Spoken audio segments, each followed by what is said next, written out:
See that the time is 3:01 in Slovenia in Central European time. It's I think 7 a.m.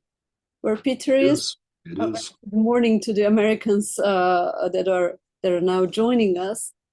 And I can see that the number of delegates is again rising, so people are coming back from a break.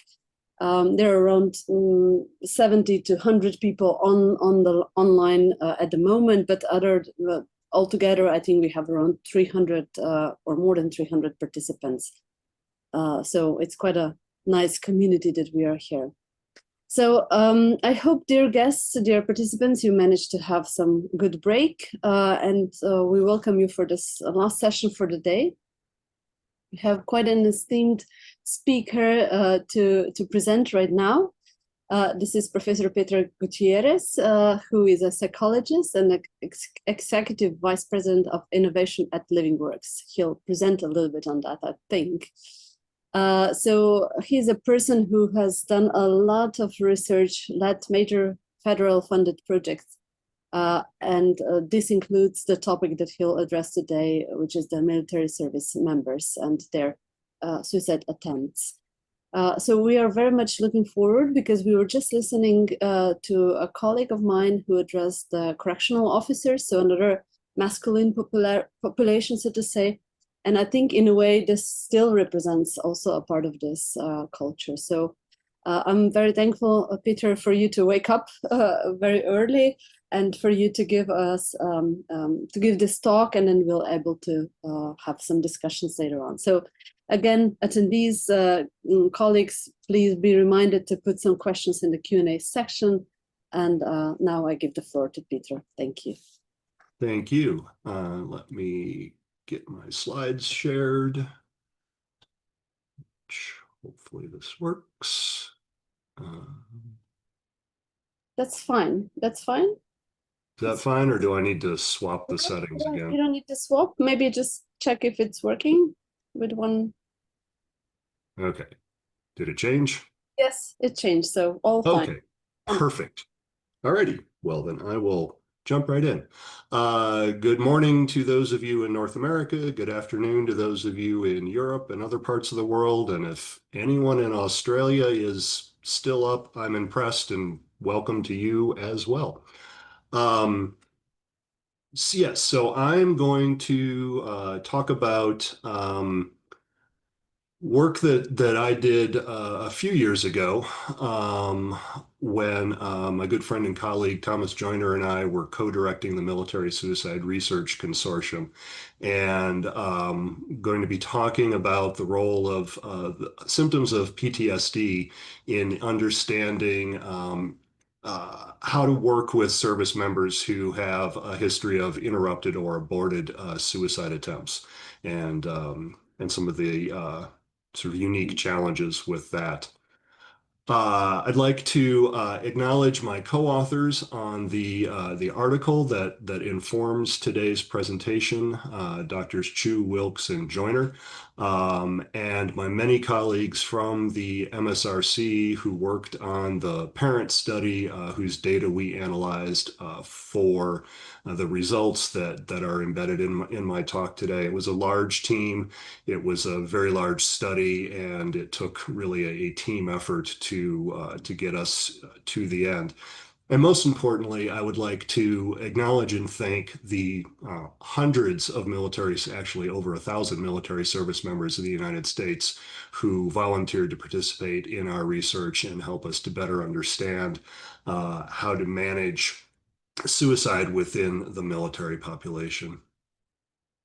I also need to acknowledge the funding for this project, which came from the U.S. Department of Defense, and to state that any opinions that I express or things that I say that doesn't align with the government's opinions, and these days that's an awful lot of things. These are my opinions, not the opinions of the U.S. government, the Department of the Navy, or the Department of Defense. I'm going to begin with a bit of a broader background on on clinical assessment in general, and that's because I think we need as a starting point an understanding of what clinical assessment can and cannot really accomplish when we're looking at suicide risk. And the really important thing is the distinction between assessment and risk prediction. So I believe that the purpose of assessment is, as Ed Schneidman famously said, to find out what is the source of the patient's pain. And I really like the way that the Dr. Schneidman framed it. And it was a very simple question. Where does it hurt and what can I do about it? That's important because, as I'm sure all of us know, suicide is an incredibly complex and multiply determined problem.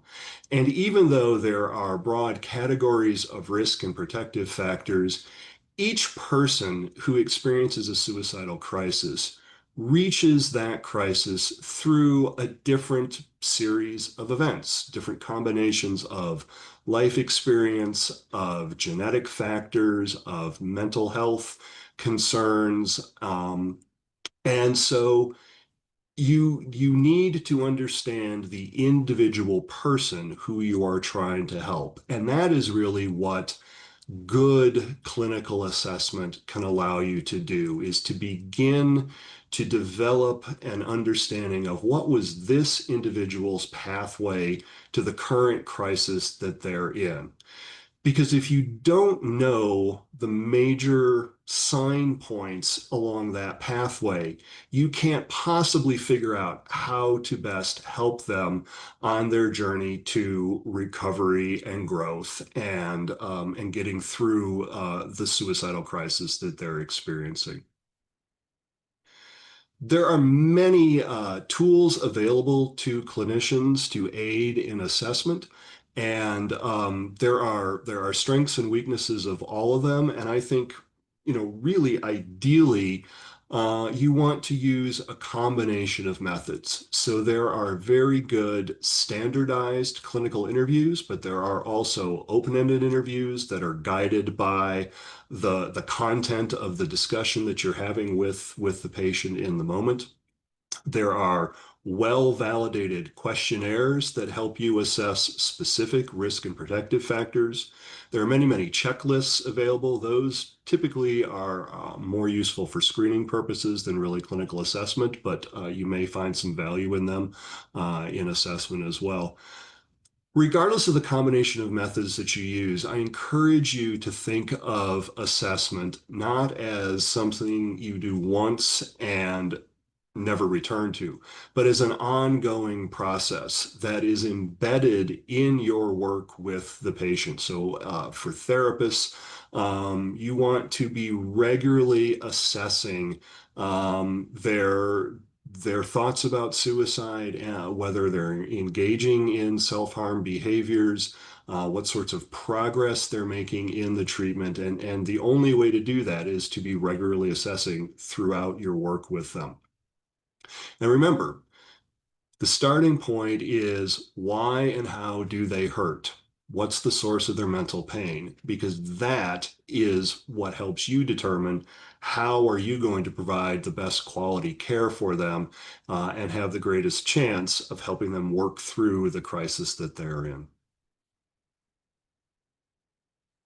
It's also very important to remember that there are distinct limits to what any assessment tool or combination of tools can tell you. You will never have all of the data.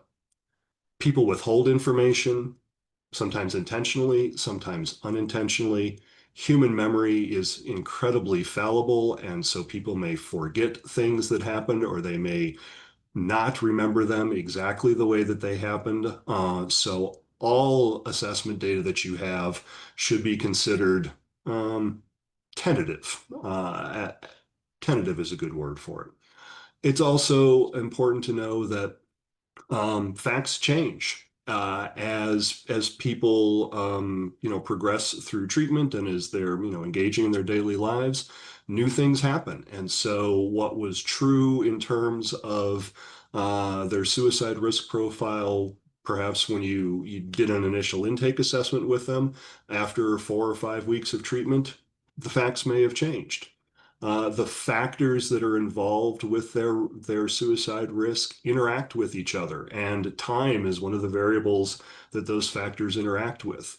And so, for all of these reasons, as well as I said, the incredible complexity of suicide, prediction is impossible. And I say that with great certainty. I spent decades of my career doing research on suicide assessment tools, trying to develop good predictive measures. And study after study after study failed to do so. And later in my career was directly and indirectly involved with research that tried to harness the power of advanced computing and artificial intelligence and machine learning to improve on the ability to predict suicide. And those studies failed as well. Across all methodologies that have been deployed, there is not a single study that has been able to prospectively predict with levels of accuracy that are sufficient for clinical purposes who will and won't engage in self-harm or who will or won't experience thoughts of suicide within any reasonable time frame. Machine learning research does a fantastic job of retrospectively identifying people who have been suicidal. But in terms of prospective, which is what clinicians need to guide their work, you can't do it. Um, and we need to just let go of the thought that it's possible that some, well, all right, I shouldn't speak in absolutes. I'm a researcher. I'll leave it at that. Um, so keep all of this in mind. Um, you're assessing your clients not to try and predict what they're going to do in the future, but to understand their current levels of functioning, the current interaction of factors, so that you can design, the best possible treatment plan for them. Some of the realities that contribute to the complexity of suicide, as I've already said, the risk and protective factors interact with one another in many ways. Um, Whether or not someone has a prior history of suicide-related behavior or not changes the equations. We know that previous behavior is the best predictor of future behavior. We also know that almost 95% of individuals who survive a suicide attempt do not go on to die by suicide. Okay. So, it is important to know your patient's histories of suicide-related behaviors, but don't think that that will allow you to predict what they're going to do in the future either. Their previous experiences with treatment also are going to factor into how they're going to respond to the treatment that you're providing them. Um, Particularly relevant for the population that I'm talking about today, military members, but certainly not unique to military members, but the sequelae of physical injuries factor into this as well. I spent about 16 years as a clinical research psychologist with the United States Department of Veterans Affairs, and this was during the wars in Iraq and Afghanistan. And so many of the patients that we were seeing, in addition to their suicide concerns, often we're also dealing with traumatic brain injury, post-traumatic stress disorder, and both of which are, at least for the veterans we were treating, directly related to physical injuries. And when those injuries impact the brain, that complicates the suicide picture even more. Then you have to factor in the current symptoms of psychopathology that people are experiencing, keeping in mind that that although certain mental disorders increase the or are correlated with higher rates of thoughts of suicide, um, they're not causal. So just because someone is experiencing major depression or post-traumatic stress disorder or psychosis does not mean that you can assume that they're going to be suicidal as well. And then, as I've already said, the current life circumstances that people are experiencing play into this too. So these are all things to keep in mind when you're treatment planning. You need good information, the best information that you can gather. That information feeds into your treatment planning. And I believe that really the first step in treatment planning is a conversation with your patient where the two of you agree that suicide's the problem. And it needs to be the focus of treatment because while certainly our patients experience many other issues that are important and deserving of treatment, suicide is the one that can kill them. And if you don't address that, frankly, the other problems that they have don't matter because if they're dead, yeah, you get my point. Um, based on the information that you have about them, the factors that you know are involved, keeping in mind that there are other factors you may not have data on, you can then progress to selecting from the most appropriate evidence-based intervention to target the in Dave Job's and the CAMS approach wording the drivers of suicidality for your patient. Um, and as I'm sure most of us do, you start with those evidence-based interventions in which you are well trained. But if there's one that you're not well trained in, and you can get trained in it in time to use it for that patient, great. If not, a referral to someone who can provide it may be a better option. Um, Make sure that your treatment planning is based in the data and the information that you have about them, and that, as I said, ongoing assessment is part of your work with them. That allows you not only to track your progress, but to adjust the course of treatment as needed. If you think that their PTSD symptoms are a key component, and you're using good evidence-based intervention for those symptoms, and you're seeing no reduction in their PTSD symptoms, and there's also no reduction in their thoughts about suicide, then you may need to consider a different approach to targeting the PTSD.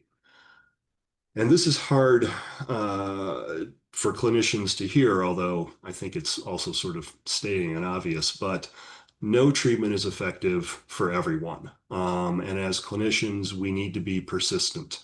We need to keep trying and deploying good evidence-based interventions and give them the time to work. And that can be frustrating for us. That can be frustrating for our patients. But it is frankly, it's the nature of the beast when you're treating suicide. All right. So with that background, let me get into the details of a specific study that we conducted trying to improve on assessment prediction and accuracy. Um, Keeping in mind that at this point, several years after concluding this study, I don't use the word prediction anymore, but it was in the title of the article, so I left it in there.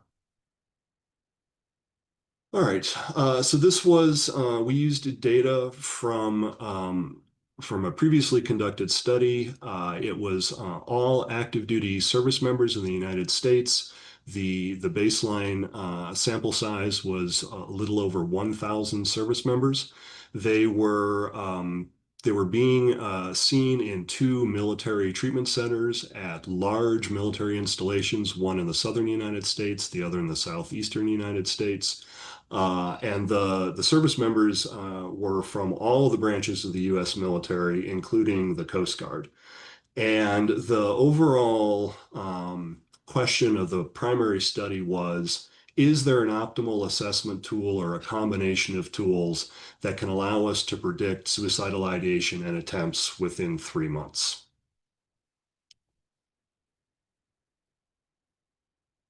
For the data that I'm going to be talking about today, we were interested in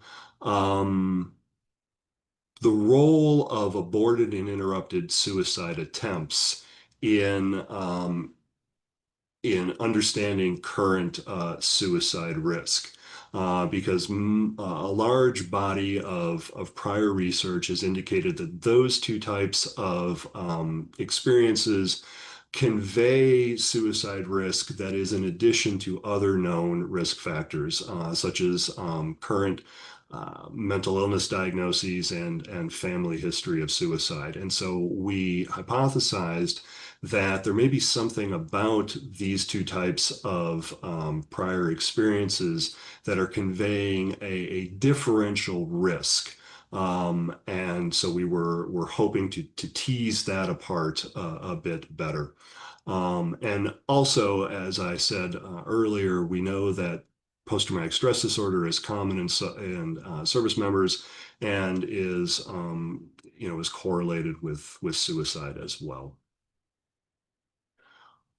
We divided the sample into three comparison groups, and I just wanted to give you the definitions here that are drawn from the suicide nomenclature that the U.S. Centers for Disease Control and Prevention published now about 14 years ago. So we defined a suicide attempt as any intentional behavior the individual engaged in where they knew that it had the potential to cause death. An aborted attempt is a suicide attempt that the person interrupts themselves. So they have begun to take action, but they stop short of causing any physical harm to themselves. And then an interrupted attempt is the same thing, but instead of the individual stopping their behavior, someone else intervenes to stop the behavior. So just for example, someone may be starting to engage in suicide attempt behaviors at home, and their partner returns home and discovers what's happening and stops them and intervenes. Right. So at baseline, 45% of the participants had no history of any type of suicide attempt. Just over 28% of them had an attempt only, so they had survived a suicide attempt. About 6.5% had a history of an aborted attempt. Um, about 6% were interrupted only, and then an additional almost 11% had a suicide attempt and or an aborted or interrupted attempt. So they had multiple behaviors, and so they were clustered together. We had 3-month follow-up data from just under 760 participants, and in our follow-up sample, a little under 5% of them had reported a suicide attempt at baseline, and of those 49 participants, 17 had no suicide attempts, 4 had aborted, 8 had interrupted only, and 20 had suicide attempts only at baseline. And I'm sorry, I may not have made this clear. 4.7% of the participants who we had 3-month follow-up data on had made a suicide attempt since baseline. Should have clarified that.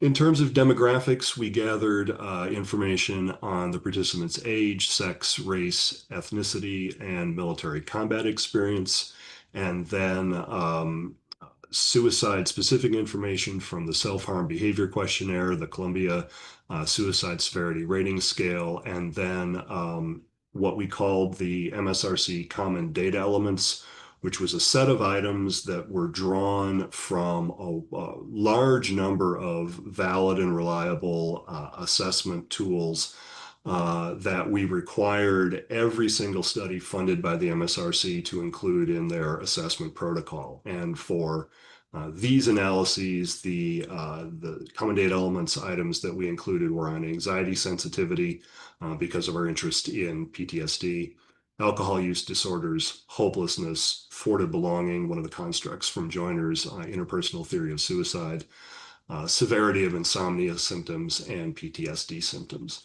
And then at the 3-month follow-up, we used the adult suicidal ideation questionnaire and the suicide and self SASI. I can never remember what the SASI stands for. SASI is the suicide behavior measure that Marsha Linehan developed and used in most of her research on dialectical behavior therapy. All right. So what did we find? We found that there were multiple factors associated with a suicide attempt at 3-month follow-up, and they were thwarted belonging, anxiety sensitivity, insomnia symptoms, hopelessness, and hyperarousal. So individuals with those combinations of with elevations in those factors at baseline were more likely to have made a suicide attempt at the 3-month follow-up.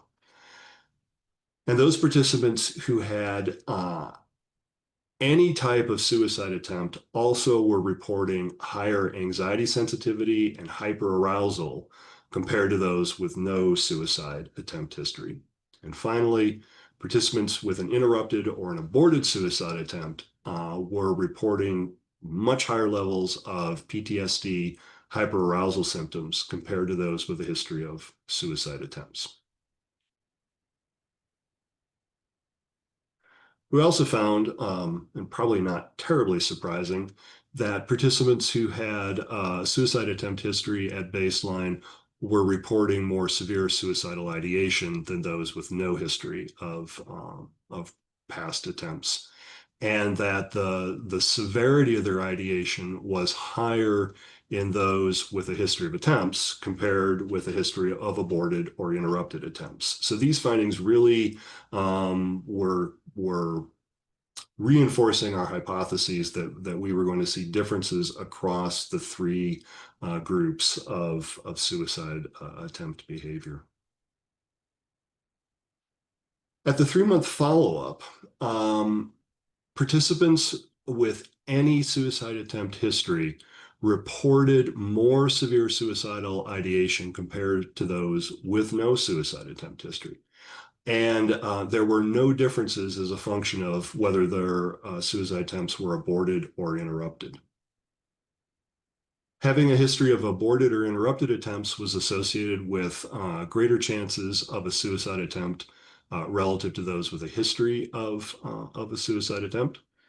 And those with a history of interrupted attempts were almost twice as likely to have attempted suicide than those with suicide attempts only. So, what do we make of these findings? Well, I think this reinforces the importance of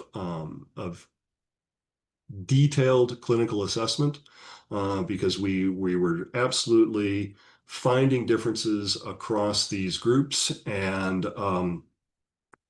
although it's common to assess for suicide attempt history, it's much less common to then delve into that attempt history to determine, well, was it an attempt that was carried through to the point of injury, or was it aborted or self-interrupted? And it seems important to know which of those categories their attempt behavior falls into. It also appears that there are specific symptoms of PTSD, as well as anxiety symptom clusters that are important, and in particular, elevations in hyperarousal and anxiety sensitivity seem to be associated with greater risk, and therefore should probably be given more attention in treatment planning. So taking these data into consideration, I believe that planning more intensive interventions for service members who have a history of interrupted attempts is probably important. Now, again, we weren't able to predict from baseline to 3-month follow-up who would or wouldn't have a subsequent suicide attempt. But because the overall symptom profile and risk profile was more serious for service members with a history of interrupted attempts, I think that justifies giving more attention to the intensity of the intervention that is delivered to those individuals.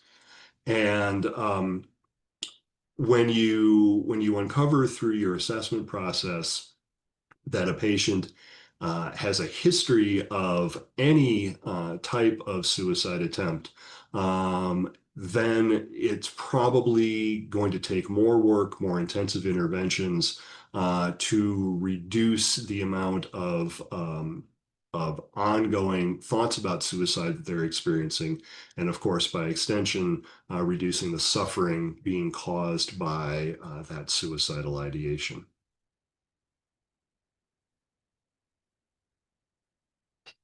Now, an interesting thing about surviving a suicide attempt is people have very different reactions to that fact. Some people, maybe even the majority of people, are glad that they survived the attempt. Having done so, obviously gives them the time and perspective to think about, well, why did I do it in the first place? Um, did it did it solve the problems that I was experiencing?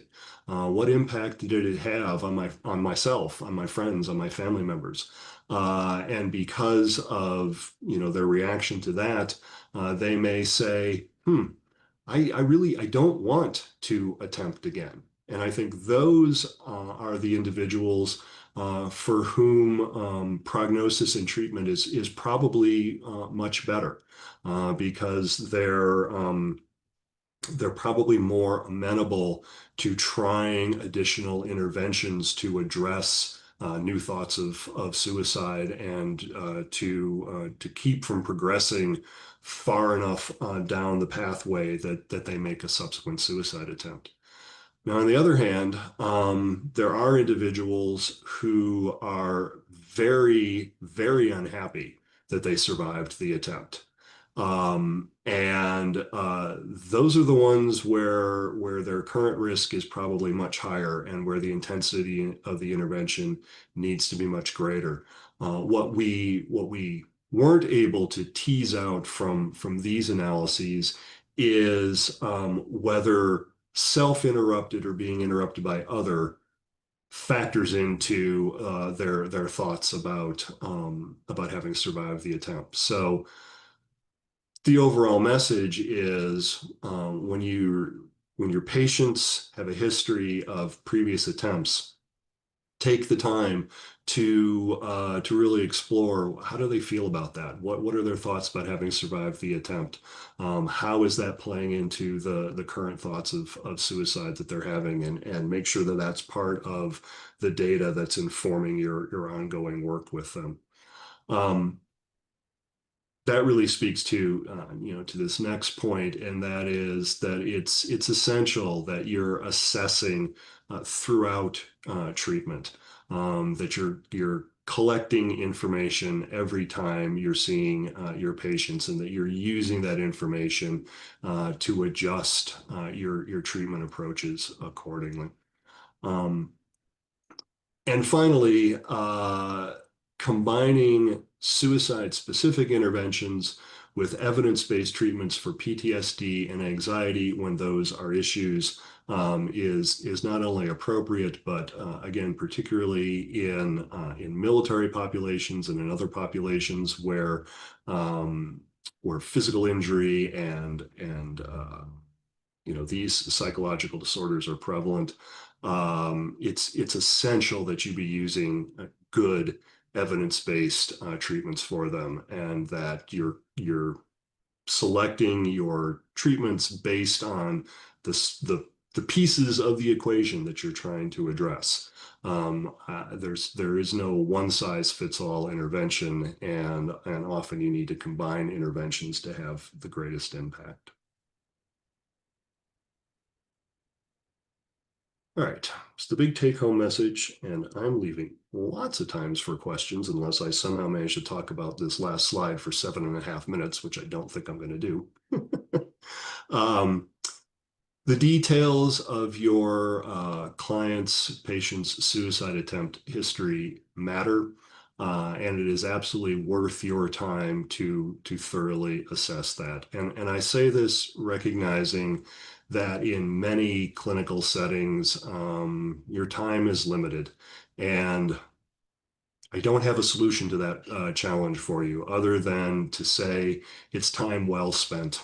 And doing so may actually shorten the overall length of the time that the patient needs to be in treatment. So in the long run, it may end up saving time. And more importantly, it may well end up saving a life. So it's worth doing. Similarly, specific symptom clusters are important, and so including diagnostic assessment of various mental disorders is important. And again, for my topic today, that this relates to PTSD and anxiety. Know that there are good evidence-based treatments for most of the identified problems that the service members you're working with or the veterans who you're treating are experiencing. And we have got to be using those available treatments as our first line, and being persistent with it. As I said, if you have to try more than one evidence-based intervention, do so, but don't abandon them prematurely.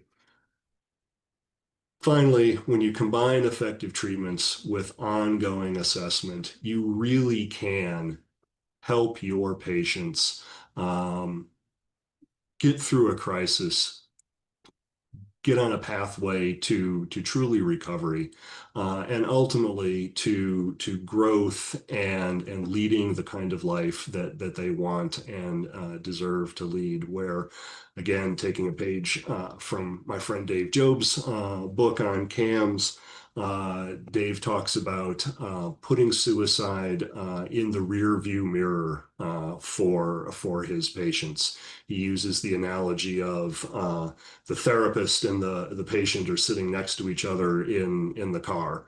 And when treatment starts, suicide is this huge roadblock that's right out in front of the car, and it's blocking your view of everything else.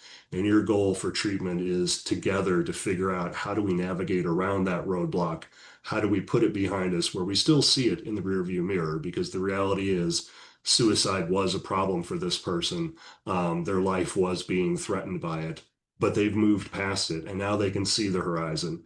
And whatever is on that horizon, whether it's the Rocky Mountains, which I am privileged to see where I live, or it's the Adriatic or some other beautiful body of water, whatever is on the horizon, that's where the beauty is. That's what you and your patient are driving towards.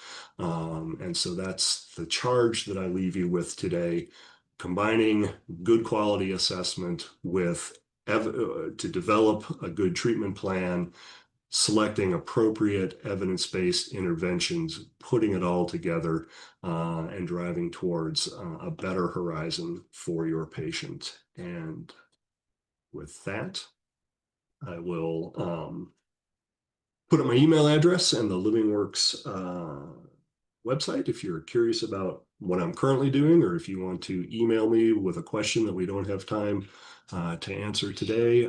I will respond to you, I promise. And with that, I will stop and we can take whatever questions have come in on the chat. Thank you, Peter, for this really insightful presentation, and with a beautiful thought that you left us more or less at the end about this view that we want to pursue. There are already a few questions in the Q&A section, and I encourage those of you who have raised your hands, please write it down because you don't have the credentials to actually speak on the microphone. So please use this function to put your questions there. I'll start with a question that is from an anonymous attendee. You can probably also read it, but I'll read it out for all of us. So if suicide cannot be accurately predicted, what is the practical value of identifying risk and protective factors? How should we understand their role in preventive efforts? I think it's a very good conceptualized question that refers to really this long-term assessment even. Yeah, I agree. I think it's partially risk and protective factors are terms that are widely used and well understood in the field. And as much as the research that I've conducted suggests that we could probably stop using those terms, I don't see much utility in it. So I would say the value in continuing to assess risk and protective factors is those are the tools that we have available to us, and it gives you at least a starting point, right? Because as I said, there are these clusters of risk and protective factors that capture a large number of the individual risk and protective factors that people experience and that contribute to them seeing suicide as, sadly, maybe the only solution to the pain that they're experiencing. So it's really just I'm cautioning against thinking that you can administer a measure, score it, and then use that score to plug it into an equation with other scores and come up with a number that says, oh, well, there's an 85% chance that this person is going to attempt suicide in 3 months. We would love that. Wouldn't that be great? Think of the anxiety as clinicians that we wouldn't have to experience if we were able to do that. And ironically, now the title of the research project, the parent study that I drew the data from that I presented today, we naively called the gold standard suicide assessment study, because we believed that we were actually going to come up with a combination of measures that could do what I just said. And we didn't. And ours is not the only study that has failed to do that. It's the largest study that's ever failed to do that, which I think, kind of lends some credence to it. So I think the value is standardized measures give you a good starting point. But that's all it is. It's a starting point.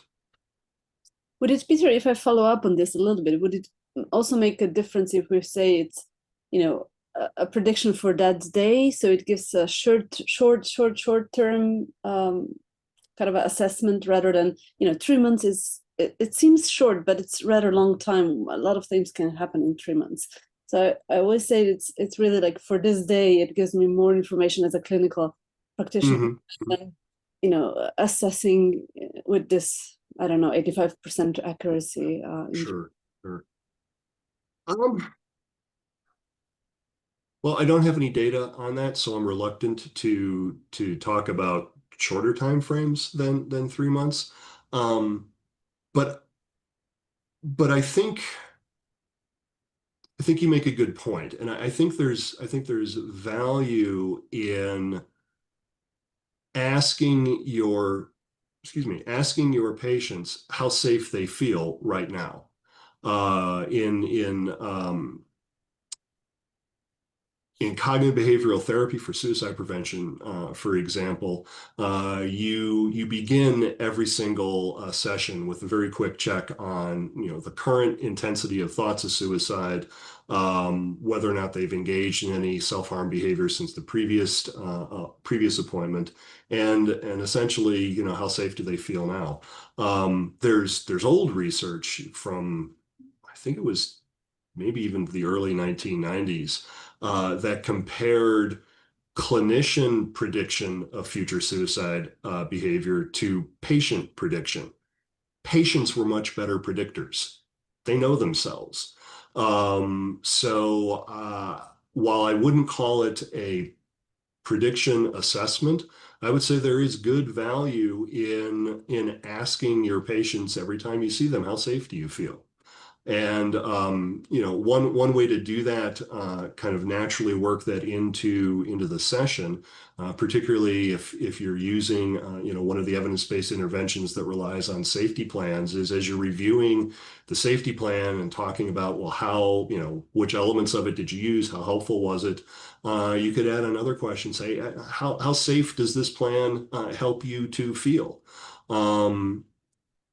Now that will be more effective when you have a really strong therapeutic alliance and where your patient trusts you to not overreact to them giving you an honest answer to how safe they feel right now.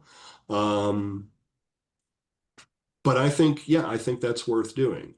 We just don't want to think that just because they say, I feel safe now, I think I'll be fine until my next appointment, that's necessarily going to mean that they'll be fine until your next appointment because things can change.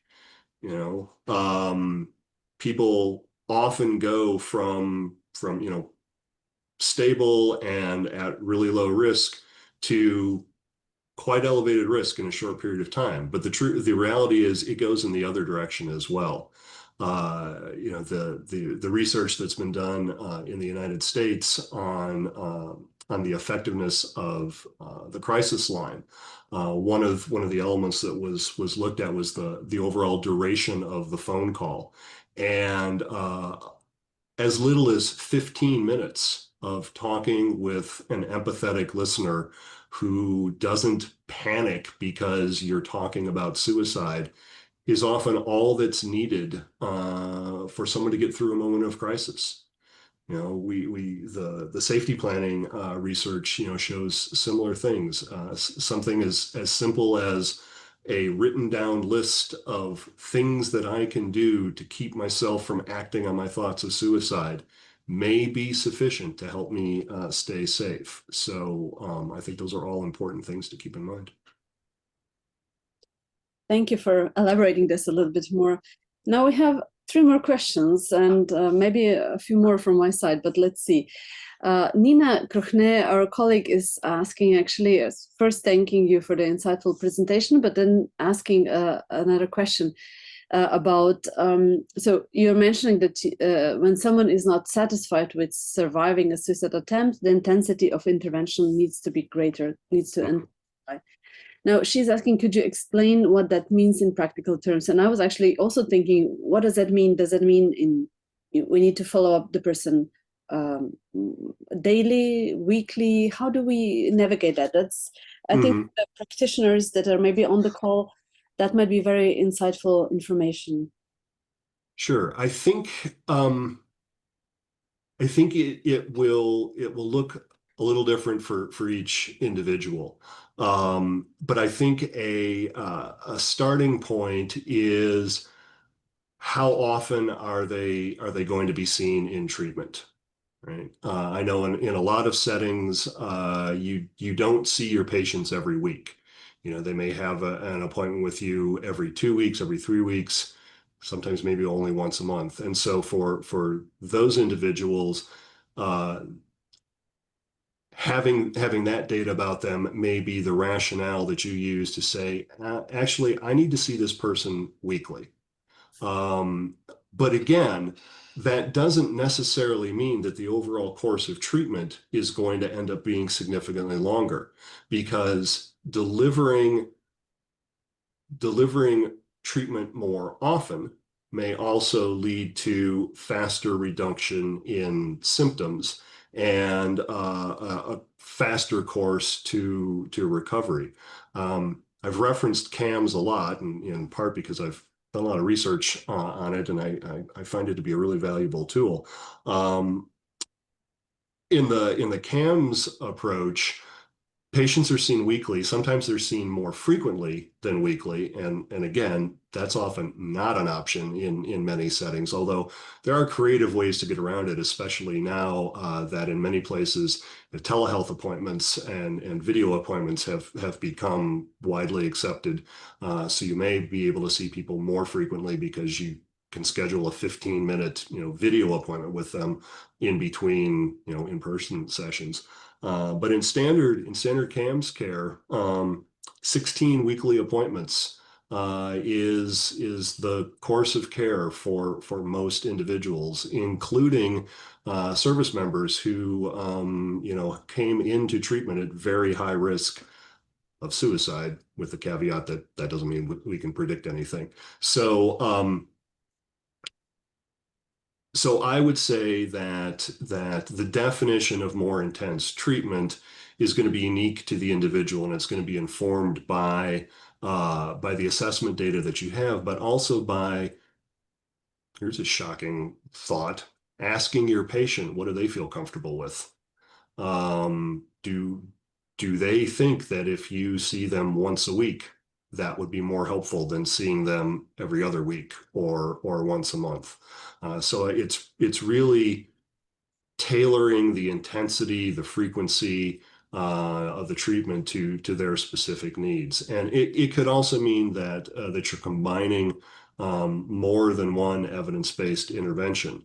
Um, or that, the plan is, well, we're going to engage in sequential evidence-based treatment. And given, their individual assessment profile, we're going to start with PTSD, and then we're going to move on to anxiety sensitivity, and then we're going to address substance use. So it could also mean that frankly the overall amount of treatment needed is higher. Yeah. So thank you for this. I think it's this tailoring to the needs is such an important part, isn't it? So we don't just do something that is like, this is our structure and that's followed by every patient. So we need to adjust and tailor it. I want to read you the next question that is from the anonymous attendee who thanks you for the presentation. And it links a little bit to the previous talk where Dr. Laurich mentioned and explained the story sharing or storytelling, more often used interventions with correctional officers. Mm-hmm. Now, since both groups can be considered vulnerable population, do you think this type of interventions could be also appropriate for working with soldiers, especially given the emphasis on the importance of listening to how a person feels after a suicide attempt? So story sharing, psychological interventions, what are your thoughts on that? I do. In part because service members have, whether they've been deployed in combat zones or not, they have life experiences that are unique. That if you've never served in the military, you haven't had those kinds of experiences. There are similarities obviously with law enforcement, with first responders, but those are different too. And so I think that um, they they need to tell their stories. They need to explain what they've experienced, and maybe they don't have the words for applying their unique experiences to who they currently are and how they're currently feeling, but sharing those stories can be a way to collaboratively grow that understanding. And there's great power in being listened to with empathy and with having your therapist genuinely express an interest in who are you? You know, what makes you unique? And not in a challenging way, but I want to understand you. I want to hear your story. I want to know what what happened, what led to where we are today. Thank you. I think we are coming today again and again to this really um, a part of us being human beings and really to connect in a way, but also, of course, having this professional knowledge behind and appropriate interventions. Now, in that in line, there is a question in the actually chat part, which is asking something about this. So the question goes, is it okay as someone who has his own experience of suicidal thoughts and ideas and is then healed to use that experience as an example of why it's worth fighting for, to tell the one who is suicidal at the moment, or that can cause or can that cause a damage in professionality of working with these people? Mhm. That's You're a very challenging. good, that's a good and it's a complicated question. Um, I would say that sharing your own personal experiences with suicide with your clients can absolutely contribute to the effectiveness of the help that you're providing. And you need to be very thoughtful about when and how you share that information. Um, you don't want to you don't want to come across as if what was helpful for you is necessarily going to be helpful for your patient, right? So you don't want to be perceived as saying, "Oh, well, because this happened in my life, I know what's best for you." Um, I think that probably will cause more problems than to do good. But I think when the purpose behind the sharing is to convey even greater empathy for what they're experiencing and what they have experienced. And also perhaps as a way of explaining why am I a therapist who wants to work with people who are suicidal and who believes that treatment can in fact help to then talk about your own personal experience. I think that can be very powerful. So when it's sharing in the service of increasing the therapeutic alliance and expressing empathy, I think it can be very, very powerful. Thank you. Yes, it's really this aim that is behind. So it's not like I'm sharing this because I haven't dealt with it, and I'm now using this opportunity for someone to listen to me. Right, right. Okay, let me try to squeeze in this last question that is actually here, and it's actually a very concrete case, it seems. And Tiasha would like to have, I think, here some suggestions from you. So if an ex-soldier with PTSD has nightmares and actually refuses medical treatment, and he prefers to wake up from nightmares, what can we do as therapists or as helpers? Hmm. Hmm. Well, I think it depends on what you mean by me refusing medical treatment. If you mean this is a veteran who doesn't want to take medication for their nightmares, because there are effective medications, um, that's okay. Uh, Although probably the ideal is a combination of medication and psychotherapy. But if they're refusing meds, if that's what you mean, that's fine because there are good cognitive behaviorally based psychotherapies for PTSD that specifically targets nightmares. Um, and so offering that as an alternative would be perfectly acceptable. Um, if they're refusing that as well, it's a much bigger challenge because they're not going to go away on their own.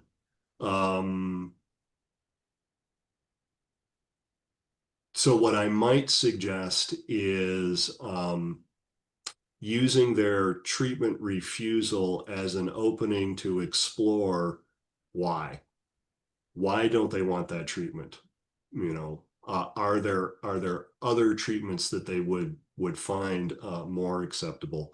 Um, and and frankly, if refusing treatment for a major contributor to their suicide risk, uh, if understanding that is a focus of your treatment, it is in the service of ultimately, you know, treating the suicidality. So I would say, you know, take the time to explore that and work that into your treatment, um, all the while gently suggesting that when we ignore problems, they don't go away, regardless of what the problem is.